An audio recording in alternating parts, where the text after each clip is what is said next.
नमस्कार, मैं विवेक एम। आज मेरे साथ मौजूद हैं श्रीमती रिहाना, जो कांग्रेस से संभावित उम्मीदवार हैं नगर पालिका परिषद की। उनके पति वरिष्ठ पत्रकार रियाज अंसारी साहब। रियाज साहब, बहुत बहुत स्वागत है हमारे चैनल में। बहुत बहुत धन्यवाद विवेक जी। नगर पालिका जो चुनाव की डेट डिक्लेयर हो चुकी है, किस तरीके से तैयारियां हैं आपकी? विवेक जी, हम तो लगातार तैयारी हैं। चुनाव मैं लगातार अपने इंटरव्यू में ये बात बार बार दोहरा रहा हूँ कि स्पेशल तैयारियां नहीं करनी होती हैं। आपका काम आपकी तैयारियों को बयान करता है। आपने लोगों के लिए क्या सेवाएं की, लोगों के क्या काम किए, आप उनके सुख दुख में साथ दिया या नहीं दिया, उनके साथ खड़े रहें, ये सब तैयारियां होती हैं।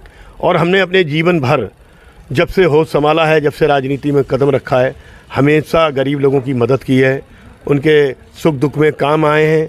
और बस यही तैयारियां हैं कि जब काम आओगे तो पब्लिक आपसे जुड़ेगी। हमसे आज जनता जुड़ी भी है और हमारी तरफ वो बड़ी ही आशा भरी निगाहों से देख रही है कि कैसे चुनाव की तारीख नज़दीक आए, 11 मई कब हो और वो हमें हमारे चुनाव निशान के आगे अपना जो है मोहर लगाएं।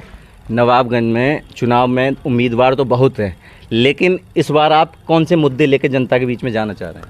देखिए, मुद्दों की बात अगर है, जो मैंने कहा कि यही मुद्दे हैं कि लोगों के हमेशा काम आना। जब भी किसी को ज़रूरत हो उसके लिए हमेशा हमारे घर के दरवाजे खुले रहना। बेझिझक हमारे घर में लोग आते हैं। और मुद्दों की बात है तो मैंने कहा मेरा जो फोकस रहेगा वो सबसे पहले नगर के विकास के लिए। नगर के विकास में बहुत सारी चीज़ें आती हैं, जिसमें स्वास्थ्य, शिक्षा। मैंने अपने लगातार इंटरव्यू में कहा है कि मेरा सबसे बड़ा उद्देश्य जो होगा, सबसे पहले जो खिलाड़ी होंगे, चाहे वो क्रिकेट के हों, वॉलीबॉल के हों, एथलेटिक्स के हों, शतरंज, चेस खेलते हों, कैरम बोर्ड के हों, ये जो खिलाड़ी हैं, कबड्डी के हों, उनके लिए एक अच्छा माहौल यहाँ खेलों के लिए देना, ताकि बच्चे, और ऐसा माहौल कि अगर जो क्रिकेट खेलने वाले हैं, रात में अगर फ्लड लाइट में क्रिकेट होगी, वॉलीबॉल भी रात में, जो दिन में नहीं खेल सकते हैं, तो उनके लिए रात में भी प्रैक्टिस करने के इंतजाम कराए जाएंगे। इस पर मेरा बहुत बड़ा फोकस होगा। साथ ही स्वास्थ्य के लिए जो है, स्वास्थ्य के हम लोग जो लोग बीमार पड़ जाते हैं, 5-5 हज़ार रुपये करके अपनी गाड़ियां ले जाते हैं, इमरजेंसी में एम्बुलेंस बुलाते हैं। तो हमारा प्रयास होगा कि नवाबगंज में चेयरमैन बनने के बाद नगर में कम से कम 2 एम्बुलेंस आएँ, जिसमें ऑक्सीजन किट पूरी लगी हो और मेडिकल किट हो उसमें, ताकि जो फर्स्ट एड है वो दिया जा सके और उसकी जान को बचाया जा सके मरीज के लिए। एक फ़ोन पर ही एम्बुलेंस आपके लिए तैयार मिलेगी। ये मेरी सबसे बड़ी योजना है। इसके अलावा शिक्षा के लिए काम किया जाएगा। कुछ ऐसे गरीब बच्चे अभी भी मेरी नज़र में हैं जो बहुत अच्छे नीट की तैयारी कर रहे हैं, MBBS बन सकते हैं, IAS PCS बन सकते हैं, लेकिन उन बच्चों को फीस नहीं है, जिनके माँ बाप पे उनकी पढ़ाई करने के लिए पैसे नहीं है। ऐसे लोगों की भी हम मदद करने का काम करेंगे। अभी नगर पालिका में 2 गांव शामिल करे गए हैं, क्या असर पड़ेगा? पक्ष और विपक्ष क्या असर पड़ेगा इससे? देखिए, वैसे तो असर तो पड़ता ही है। वोट, हर वोट एक एक वोट प्रभावित करता है चुनाव को। भाजपा ने इस रणनीति के तहत कि वो हिंदू बहुल गांव हैं, यहाँ 3700 वोट हिंदुओं का है और 500 वोट मुस्लिमों का है, इस उद्देश्य से उन्होंने किए। लेकिन उसका भी कोई फ़र्क नहीं पड़ेगा। हमने जो वोटर लिस्टें देखी हैं, उन्होंने जो भाजपा ने ये गलत गंदा काम खेला। आप जहाँ प्रभावित करने की बात कर रहे हैं, मैं तो ये कह रहा हूँ कि भाजपा के नेताओं ने 2 प्रधानों की प्रधानी, उनके परिवारों के सपने, उनके बच्चों के सपने छीन लिए। जिन्होंने बड़े सपने देखे थे हमारे घर से प्रधान बनेंगे, ऊपर वाले ने उन्हें प्रधान बनाया, एक हमारे दलित समाज के, एक मुस्लिम समाज के। तो भाजपा ने ये साबित कर दिया कि मुस्लिम विरोधी तो थे ही थे, वो दलितों के भी बहुत बड़े विरोधी हैं। दलित प्रधान थे हमारे संतोष भाई याकूबपुर, उनकी प्रधानी, इसी वजह से इन्होंने गाँव शामिल करी, उनकी प्रधानी चली जाएगी। और जो उन्होंने सपने देखे थे, उन्हें परिवार वालों ने जो खुशियां बांटी थी जब वो प्रधान बने थे, उनकी सपने, उन परिवारों की खुशियां, उनके जो समर्थक थे उनकी खुशियां छीनने का काम किया है इन भाजपा। लगता है आपको हिंदू वोट नहीं मिलेंगे भाजपा को उन गांवों से? अरे नहीं, मैं कह रहा हूँ, मेरी सबसे बात होती है। लोग कहते हैं इन भाजपाओं ने करा क्या है भाई, इन गाँवों में अतिरिक्त तो बोझ पड़ेगा। नगर से जुड़े हुए थे, उन्हें कौन सी सुविधाएं नहीं मिल रही थी। बिजली का बिल अब तक उनका 150 रुपये आता था, अब उन्हें 1000-1200 देना पड़ेगा। 2 गाँव शामिल हो गए।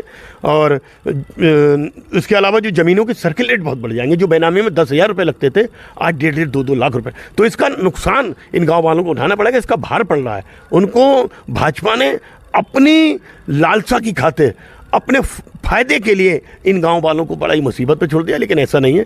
हम चेयरमैन बनेंगे तो गांव वालों पे कोई अतिरिक्त कर नहीं लगाने देंगे, कोई एक्स्ट्रा चार्ज नहीं लगेगा, कोई टैक्स के रूप में किसी रूप में।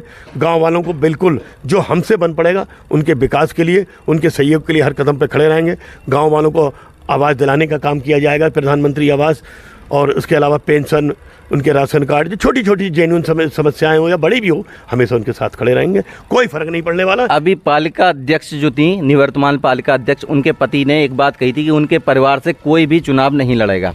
क्या कहना है इस मामले में, क्या आपकी राय? विवेक जी, वैसे तो उनका ये अपना निजी फैसला था, उन्हें क्या लगा, क्या उन्होंने सोचा कि वो आखिर क्यों नहीं लड़ेंगे, ये तो वही अच्छी तरह से आपको बता सकते हैं। उन्होंने एक पत्रकार से बातचीत में कहा था कि मैं मेरे परिवार से नहीं लड़ेगा, और फिलहाल मैं तो इतना कहूँगा कि उनका ये जो फैसला उन्होंने लिया है वो इस फैसले पर अगर अडिग हैं तो ठीक है, अडिग रहें, और नहीं अगर लड़ते भी हैं तो कोई वो नहीं है, उनका अपना फैसला है। लेकिन चूंकि उन्होंने घोषणा कर दी है कि हम नहीं लड़ेंगे, तो मैं समझता हूँ उन्होंने एक अच्छे राजनीतिक होने का एक सबूत दिया है कि वो एक अच्छे राजनीतिक है। उन्हें मालूम है कि उनकी तैयारियां इस बार कमज़ोर थी। पहले से तैयारियां क्यों कमज़ोर थी कि भाजपा के नेता हैं, उन्होंने उनकी इतनी जांचें कराई, इतने उलझा कर रख दिया। अब वो उनकी क्या कमियां रहीं, क्यों वो उलझ गए, इनके फंदे में कैसे आ गए, और क्यों आज ये स्थिति आई कि उन्हें चुनाव से बाहर होना पड़ रहा है।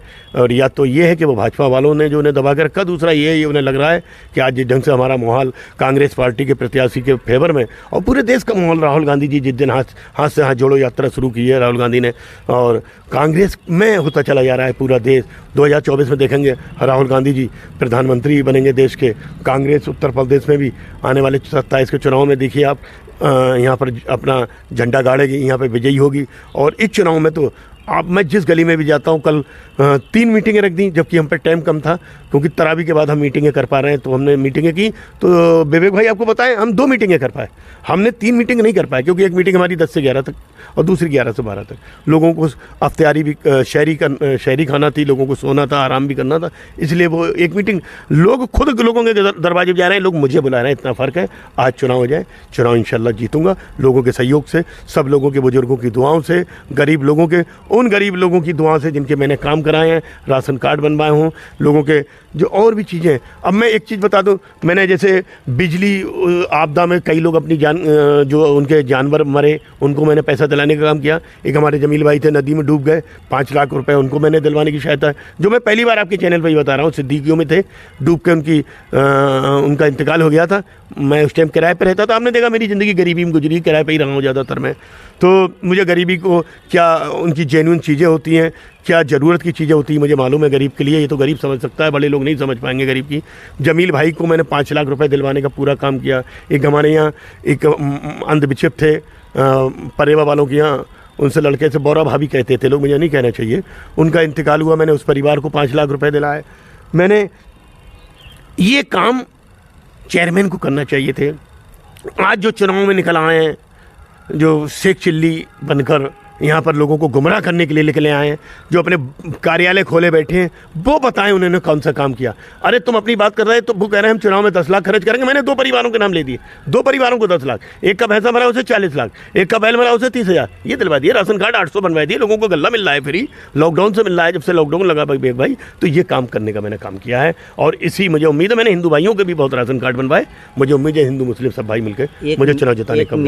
एक निजी चैनल में डॉक्टर ताहिर ने, मैं नाम नहीं ले जाऊंगा, जिनके बारे में कहा कि मरी चुईया के समान उन्हें कहा गया है, क्या कहना है उस बारे में? देखिए विवेक भाई, वो तो बात बहुत आम हो गई, चूँकि उन्होंने, उनकी ऑडियो है, वो वायरल हो रही है, उन्होंने कहा है वो उनके भाइयों का मामला है, उन्होंने हाँ ये बात कही है कि वो मरी भी चुईया हैं। तो उन्हें कैसे लगा ये मरी भी चुईया? तो मरी भी चुईया का मतलब ये नहीं वो चुईया हो गए, मरी भी चुईया का मतलब वो राजनीति में इस तरह सक्रिय हुए नहीं, राजनीति की मरी भी चुईया हैं। और उन्हें 200 वोट, उन्होंने कहा है कि 200-250 वोट से सिमट जाएंगे, और मुझे लगता है इससे कम पे भी सिमट जाएंगे। जिस तरह का माहौल आज लोगों में, जिस तरह का जुनून, जिस तरह का जज्बा है, वो 11 मई का इंतजार कर रहे हैं कि आज 11 मई जैसी निकट आए और लाइन में सुबह से ही खड़े हो जाएंगे। सब लोग कांग्रेस के पक्ष में, हमारी जो पत्नी का टिकट होगा, कि महिला सीट है ये, तो उनके फेवर में चुनाव करेंगे। क्या मुस्लिम वोटों पर ही आप जीत का वो देख रहे हैं? नहीं, मैंने कहा था कि मुस्लिम तो हैं मेरे साथ विवेक भाई। एक तो मेरी पत्रकारों की, हिंदू साथियों की बहुत बड़ी टीम है जो मेरे साथ रहे। कितने % हिंदू वोट मिल पाए? मैं देखिए परसेंट की बात नहीं कर सकता, ये तो लोग कहते हैं कि मुझे 10% और मैं तो ये कह रहा हूँ इतनी बड़ी संख्या में मुझे हिंदू समुदाय का वोट मिला, क्योंकि हिंदू लोग परेशान हो गए। बल्बे देखते देखते, दंगे देखते देखते, बसें जलाई जाती हैं, मारपीट होती है, इधर से मुकदमे उधर से मुकदमे, जो बेकसूर लोग होते हैं उन पर मुकदमे लिखे जाते हैं। फिर वो देखते हैं कि किन नेता, कौन नेता कहाँ पर है, उन पर ये आरोप लगाते हैं कि इनकी वजह से मुकदमे लिख गए। लेकिन हकीकत बात है, जो भी मुकदमे अब तक लिखे गए, जो भी मुकदमेबाजी हुई, वो मुकदमे सिर्फ इन दो नेताओं की आपसी चर्चा ये है, अब तक का चुनाव जो है हिंदू मुस्लिम का चुनाव हुआ है, अब आप जो है मुस्लिमों के नेता बन के उधर रहे हैं या नवाबगंज में चेयरमैनी में भागीदार हो रहे हैं, क्या लगता है इस बार हिंदू मुस्लिम चुनाव हो गया, एक तरफा चुनाव होगा? वैसे नहीं, कोई हिंदू मुस्लिम चुनाव। विवेक भाई, मैं एक आपके चैनल से एक बात और बता दूं, मैंने चेयरमैनी का चुनाव छोड़ दो, इससे पहले हमने वीरेंद्र जी को चुनाव लड़ाया, हमें हो से वीरेंद्र गंगवार जी, हमने मास्टर छोटेलाल विधायक जी को, आज वो हमारी पार्टी में इत्तेफाक की बात है, हमने उनको चुनाव लड़ाया, विधायक बनाया। हमने भगवत शरण गंगवार जी को 2-3 बार चुनाव लड़ाया। ये अलग बात है, वो उनकी सोच बड़ी घटिया है, उन्होंने उसके बाद हमें कहीं कतई नज़रअंदाज कर दिया, हमें कहीं नहीं रखा। इसी की बद चलते आज इस बार का चुनाव हमने उन्हें नहीं लड़ाया। हमने दिखा दिया कि हम साथ नहीं होंगे, चुनाव हार जाओगे, चुनाव हार गए। लेकिन हमने हर जाति के, हमने खासतौर से गंगवार समाज के लोगों को चुनाव जिताने का काम किया, लड़ाने का काम किया। हमने हिंदू मुस्लिम नहीं देखा। और ये आप देख सकते हैं, हम भगवत शरण जी के मंचों से बोलते थे, हम वीरेंद्र गंगवार जी, हम दिग्विजय सिंह गंगवार साहब एक बार चुनाव लड़ने आते हैं, उनके साथ हम रहे। तो ये कहना गलत है कि हमें तो बड़ी तकलीफ हुई जो मंडी में जो शायद जब लाठीचार्ज हुआ, जो गरीब जो किसान वोटर जो बैंक के चुनाव में वहाँ पर वोट डालने के लिए लाइन में खड़े और भाजपा ने उन पर लाठियाँ से उन पर बरसा दी, काफ़ी लोग चोटिल हुए। उसमें गंगवार समाज के लोग ज़्यादा थे, लेकिन वो तो A to Z जो संस्था उसमें घुसना चाहती थी पुलिस। हमने वो कैमरे मेरे ही थे। ऐसे मैं बता दूं, मैंने इनके सपा के नेताओं के लिए जब भी इन पर मुसीबत आई, मैं कैमरे लेके खड़ा हो गया। भगवत जी ने उसके बाद भी मुझे ये बड़ा आज तक एहसास है कि भगवत शरण गंगवार उसके बाद भी हमारे नहीं हुए। और ये किसी रियाज साहब जानना चाहेंगे, आज हम नगर पालिका गए थे, सफाई कर्मचारी धरने पे बैठे, क्या मामला था और किस मुद्दे पे वार्ता हुई?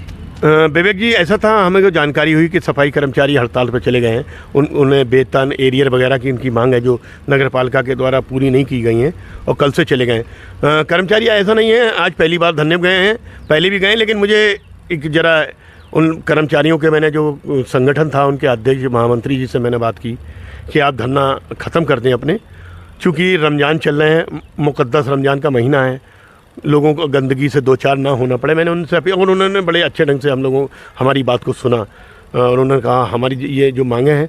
उसके बाद मैंने ईओ साहब से भी बात की, मैंने कहा इनका या धरना ख़त्म कराने का जल्द से काम करें। ईओ साहब ने मुझे आश्वासन दिया है कि इनकी हमने ज़्यादातर मांगें मान ली गई हैं, एक आध मुद्दे को लेकर थोड़ा सा कहीं ना कहीं मतभेद है, तो वो आज कहीं ना कहीं दूर कर लिया जाएगा। क्या मांगे थी उनकी? मांगे यही है कि उनका वेतन मिलना चाहिए, उनका जो एरियर का जो पैसा उनके फंड में, उनके खातों में नहीं पड़ा है, बस ये मांग है। वेतन वाली बात तो मैं समझता हूँ, समस्या ये सामने मुझे बताया हो गया है, थोड़ा सा एरियर को लेकर कुछ है और वो भी मामले को निपटा लिया जाएगा। तो मैंने ये जो रमज़ानों में जो लोगों को, रोज़दारों को परेशानी ना हो, नमाजियों को परेशानी ना हो, उसको देखते हुए मैं नगर पालिका ईओ साहब के पास गया था और कर्मचारियों, अपने सफाई कर्मचारियों से भी मैंने बड़ा ही विनम्र निवेदन किया कि आप लोग हड़ताल तैयार छोड़ दें। और वो लोग कह रहे हैं, उन्होंने मेरी बात से बहुत हद तक सहानुभूति जताई है कि हाँ हम लोग नहीं चाहते हैं, लेकिन ये है थोड़ा सा हमारा, आप ये बात कर लें। हमने ईओ से बात की है और मुझे लगता है सफाई कर्मचारी हमारे साथी लोग सब लोग समझदार हैं, जानते हैं रमज़ान चल रहा है, वो हड़ताल ख़त्म कर देंगे, छोटा मोटा मुद्दे को इशू नहीं बनाएंगे।